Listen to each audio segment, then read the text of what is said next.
Hello, community. This is Shahana Hanif, Brooklyn-based community organizer, feminist, and sometimes political commentator. Tuesday, November 6th is the general election. You and I in New York City are voting on candidates and 3 ballot proposals. You must flip your ballot to vote on these 3 questions. The most crucial for me is proposal number 3, which asks for community board reform, setting term limits of 8 years for members who are otherwise in it for life. If you don't know what a community board is, it's because they don't want you to know nor participate in the city's only existing community consensus-based space for neighbors to decide on crucial issues without the say of electeds. There is a targeted pushback on this proposal. Opponents argue that setting term limits will erase institutional knowledge and interrupt long-winded land use and zoning projects. I understand why these concerns may be voiced, but I don't find them compelling. If this proposal passes, a community board member will serve 4 two-year terms, 8 whole years.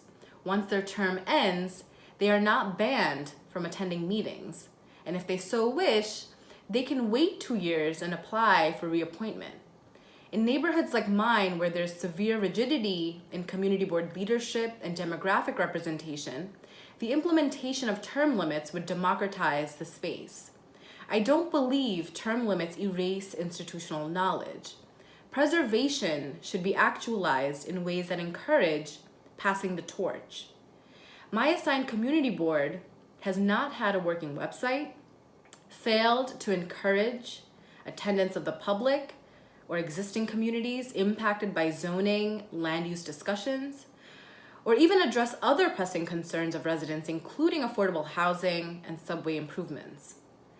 I'm in favor of rethinking how best our community boards can be revamped to serve and inform the people, all New Yorkers. This is possible if a separate and dedicated civic engagement commission exists, and this is proposal number 2. To prioritize language access and provide the necessary technical assistance needed in so many decrepit community boards. I would have not been able to serve on my community board had it not been for a resignation. In theory, a council member can decide to not reappoint a member, but that hardly ever happens. When I served on it, I was the only young Muslim woman of color. Once I formally resigned, I helped seat a young Bangladeshi Muslim man. And of course, I still attend the monthly meetings. How community boards stand now, creative thinkers, young people, new and existing immigrant communities do not have a direct seat at the decision-making table, which creates a pipeline problem from the very beginning.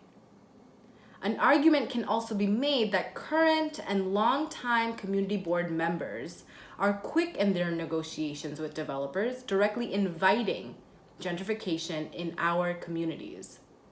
There is no other push to transform or reform our community boards. And if this opportunity passes, one won't come again for a very long time. If you want a stronger and democratic New York City, you'll vote yes.